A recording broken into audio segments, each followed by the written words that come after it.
अस्सलामुअलैकुम students, welcome to the chemistry class 10th chemistry में आज हमारा लेक्चर होगा लेक्चर नंबर 5, जो कि दो टॉपिक्स के ऊपर मुश्तमिल होगा। फर्स्ट टॉपिक है दैट इज इक्विलिब्रियम कांस्टेंट और सेकंड टॉपिक है इट्स यूनिट्स। ये दोनों टॉपिक्स आपको मिलेंगे पेज नंबर 12 और पेज नंबर 13 पे मिलेंगे। तो फर्स्ट टॉपिक की तरफ आते हैं that is equilibrium constant Kc, जो कि तकरीबन लास्ट 4 लेक्चर से हम ये टॉपिक क्या कर रहे हैं वो पढ़ रहे हैं। Kc असल में होता क्या चीज है, मैं फिर से रिपीट करने जा रहा हूं। Kc ये है कि जब एक रिएक्शन शुरू होता है, कुछ टाइम गुजरने के बाद ये रिएक्शन अपनी तवानाई खो देती है। मतलब ये एक रिएक्शन शुरू हो जाता है, कुछ टाइम के बाद उस रिएक्शन में मौजूद जो रिएक्टेंट्स होते हैं वो रिएक्टेंट्स मजीद प्रोडक्ट में नहीं कन्वर्ट होते हैं और ना प्रोडक्ट मजीद रिएक्टेंट की तरफ आ रहा होता है, तो ये रिएक्शन स्टॉप हो जाता है। हालांकि वो रिएक्शन स्टॉप नहीं होता, वो एक डायनामिक इक्विलिब्रियम होता है। अच्छा, वो रिएक्शन यानी कि यहां पर एक एग्जांपल है हाइड्रोजन आयोडीन गैस को मैंने लिया, आयोडीन के वेपर्स लिए। कुछ टाइम के बाद मुझे उस मिक्सर के अंदर HIV नजर आता है, यानी कि HIV आ गई। अब HI2 और H2 ये तीनों उसके अंदर मौजूद है, ठीक हो गया। इन तीनों को कंबाइनली फिर इक्विलिब्रियम मिक्सचर कहा जाता है। अब साइंटिस्ट क्या करते हैं, जो केमिस्ट होते हैं, वो जब भी कोई रिएक्शन इक्विलिब्रियम पे आ जाता है तो वो एक्सपेरिमेंटली इस वैल्यू को कैलकुलेट करते हैं। ये जो वैल्यू कैलकुलेट होती है ये थ्योरेटिकल नहीं बल्कि प्रैक्टिकली कैलकुलेट होती है कि इक्विलिब्रियम मिक्सचर पे रिएक्टेंट और प्रोडक्ट की क्या क्या मकदार मौजूद है, मतलब इसकी वैल्यूज क्या हो सकती है। तो जैसे कि लास्ट लेक्चर में हमने बताया था, फिजिकल मेथड है, केमिकल मेथड, दोनों तरीकों से हम कंसंट्रेशन को मालूम कर सकते हैं क्या है रिएक्टेंट और प्रोडक्ट की मकदार क्या है। तो Kc असल में हमारे पास क्या ये इक्वेशन है कि products of the concentration of products. ऐसा नहीं है कि ये वो प्रोडक्ट है जो कि रिएक्शन में प्रोडक्ट्स हासिल हो जाता है, ये नहीं है, बल्कि प्रोडक्ट्स असल में कहता है दो चीजों का आपस में टकराव और उससे हासिल होने वाली जो चीज होती है उसको प्रोडक्ट कहा जाता है। तो ये असल में वो मल्टीप्लिकेशन का प्रोडक्ट है। तो ये प्रोडक्ट क्या है, ये असल में क्या है कि दो चीजों का आपस में कोलिजन और उससे जो चीज हासिल होती है हासिल पैदावार, तो उसको प्रोडक्ट कहा जाता है। तो of the concentration of products, यानी कि जो प्रोडक्ट एक इक्वेशन के अंदर, एक रिएक्शन के अंदर आई है, इसका पैदावार, ठीक हो गया, इसका result of the concentration of the products and results of the concentration of reactants. तो इक्विलिब्रियम मिक्सचर पे प्रोडक्ट्स और रिएक्टेंट का जो रिजल्ट आता है उसके माबेन में हम रेशो को जाहिर करते हैं। रेशो क्या किसे कहा जाता है, मैथ्स में आप लोग पढ़ते हैं कि रेशो कहता है जब दो चीजों का आपस में ताल्लुक होता है उसको जाहिर करता है। दो चीजों के आपस में ताल्लुक को जाहिर करने के लिए हम इस तरह का एक सिंबल लगाते हैं Kc। और ये Kc असल में क्या चीज है, ये प्रोडक्ट और रिएक्टेंट की वैल्यू को जाहिर करता है। जैसे कि इस इक्वेशन से भी पता चलता है कि Kc डायरेक्टली प्रोपोर्शनल है product of the concentration of product और इनवर्सली प्रोपोर्शनल है product of the concentration of reactant के लिए। तो अगर इक्विलिब्रियम पे प्रोडक्ट की कंसंट्रेशन ज्यादा आई है तो मतलब यह है कि हमारे पास Kc की वैल्यू ज्यादा आएगी।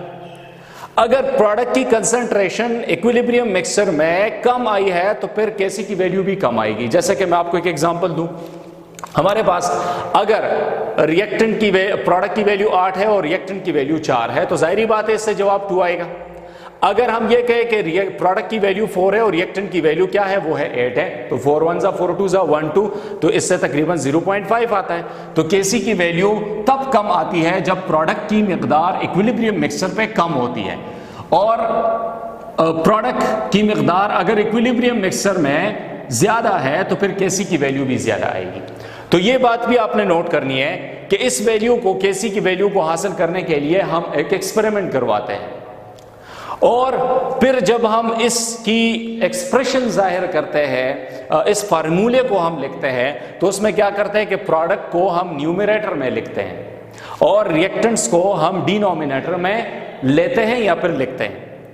इसी तरह किसी भी इक्वेशन में जो कोएफिशिएंट लगा होता है तो उसको हम इक्विलिब्रियम एक्सप्रेशन में हम पावर में उसको जाहिर करते हैं। अब ये इक्विलिब्रियम एक्सप्रेशन क्या होता है, देखिए हमारे पास एक जनरल इक्वेशन है, वो है A moles of reactant A, B moles of reactant B goes to produce C moles of reactant C and D moles of reactant D.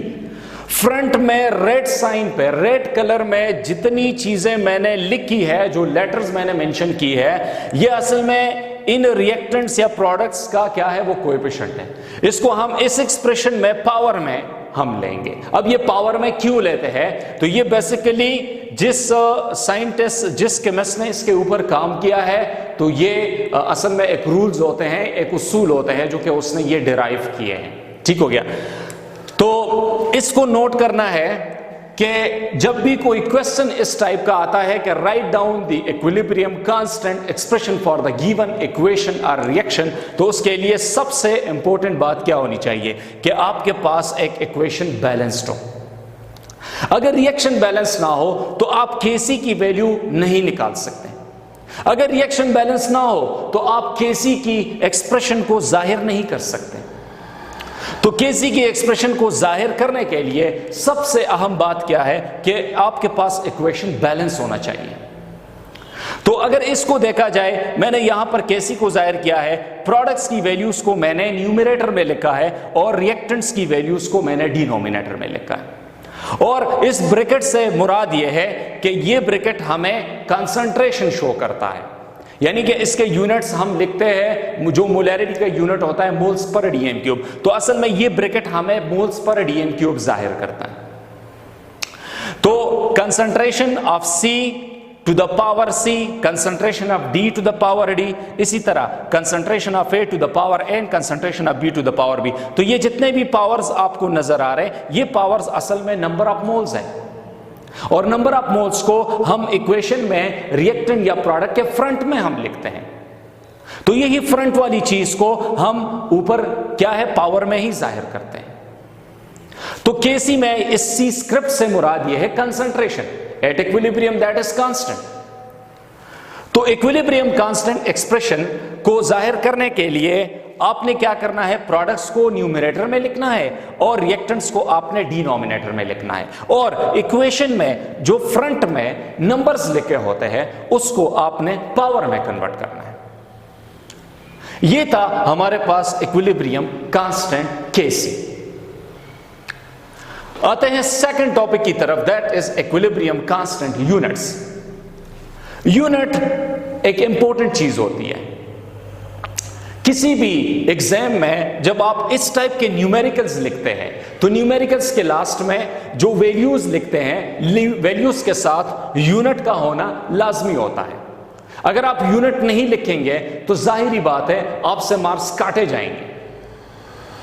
तो इस टॉपिक में हमारे पास क्या है, हमने इस टॉपिक को 3 हिस्सों में डिवाइड किया है। First one, when Kc has no unit. ऐसे इक्वेशंस होते हैं कि जिसमें Kc का कोई यूनिट नहीं आता।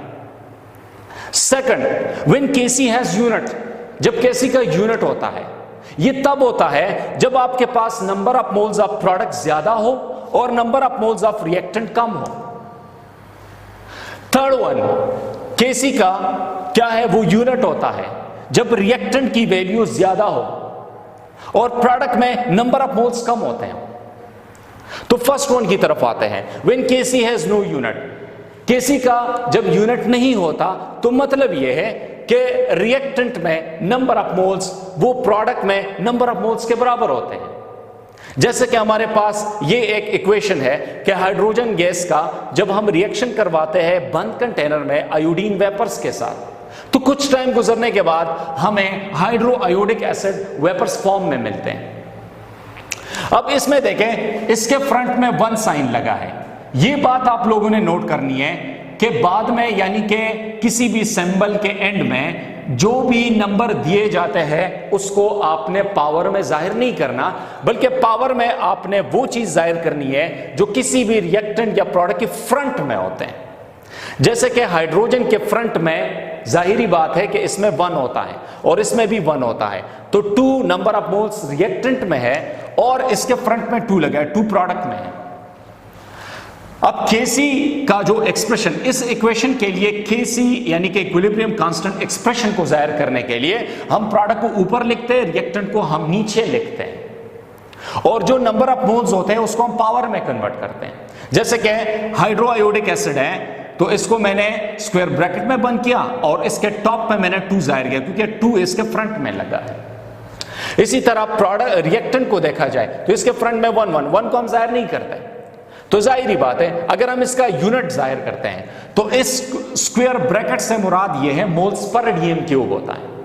अब बुक में ये लिखा है कि मोल्स पर डीएम क्यूब भी लिखे हैं और साथ में स्क्वायर ब्रैकेट भी मेंशन किया है, ये गलत है। ये स्क्वायर ब्रैकेट नहीं होता बल्कि हम इस तरह का ब्रैकेट मेंशन करते हैं, क्योंकि स्क्वायर ब्रैकेट, ये जो स्क्वायर ब्रैकेट है, इस स्क्वायर ब्रैकेट से मुराद ये है मोल्स पर डीएम क्यूब, इससे मुराद है।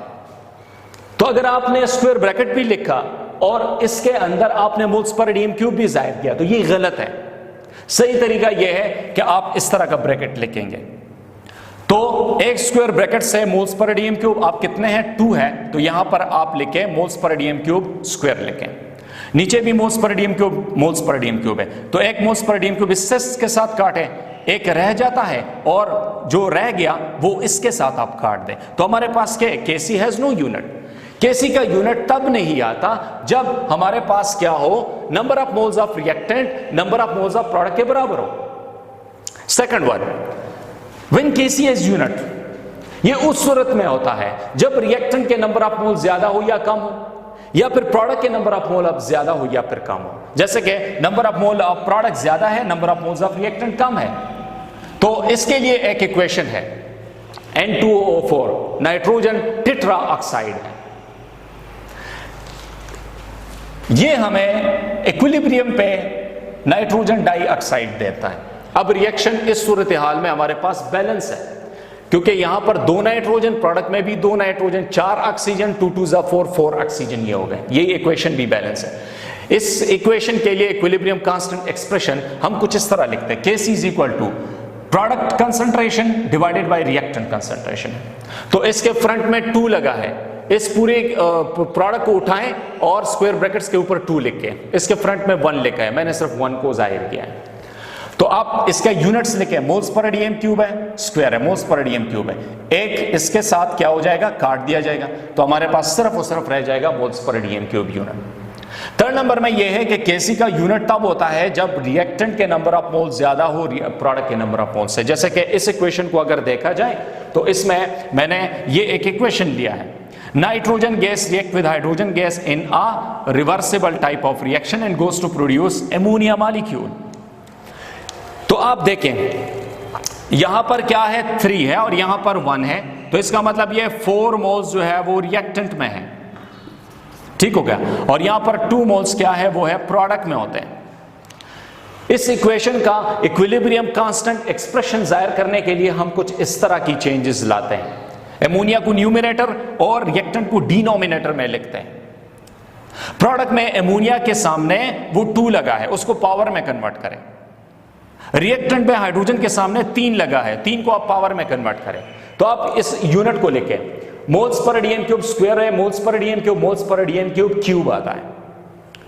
तो इन दोनों को, मतलब इस स्क्वायर को अगर मैं एक इसके साथ काट दूं, एक इसके साथ काट दूं, तो ये 2 रह जाएंगे, यानी कि इसका वो रह जाएगा Kc is equal to 1 divided by moles पर डीएम क्यूब, और ये स्क्वायर हो जाएगा। अगर स्क्वायर को मैं ऊपर लेके जाता हूं तो फिर ये 2 - 2 में कन्वर्ट हो जाएगा, और अगर -2 है तो मोल के लिए -2 आएगा, और ये -2 क्या है, ये -3 के साथ मल्टीप्लाई हो जाएगा, तो 2 3 6 हो जाएगा, और माइनस माइनस मल्टीप्लाई होने से हमारे पास +6 आता है। तो mole square inverse dot DM 6 जो आता है, तो ये एक यूनिट होता है केसी के लिए जब हमारे पास number of moles of reactant ज्यादा हो as compared with number of moles of product. तो मैं समझता हूं कि ये टॉपिक आज आपको क्या है वो पसंद आया होगा, और इसके हवाले से जो भी किसी का कोई क्वेश्चन होगा तो वो व्हाट्सएप में पूछ सकते हैं। हम वीडियोस के दरमियान में भी अपना व्हाट्सएप नंबर देते हैं, उस पर आप व्हाट्सएप कर सकते हैं, और इसमें जिस किसी का भी कोई मसला हो, प्रॉब्लम हो, तो वो पूछ सकते हैं। नाउ आज के लिए ये टॉपिक काफी है, और कल इंशाल्लाह एक नई वीडियो के साथ हाजिर होंगे। तब तक के लिए इजाजत।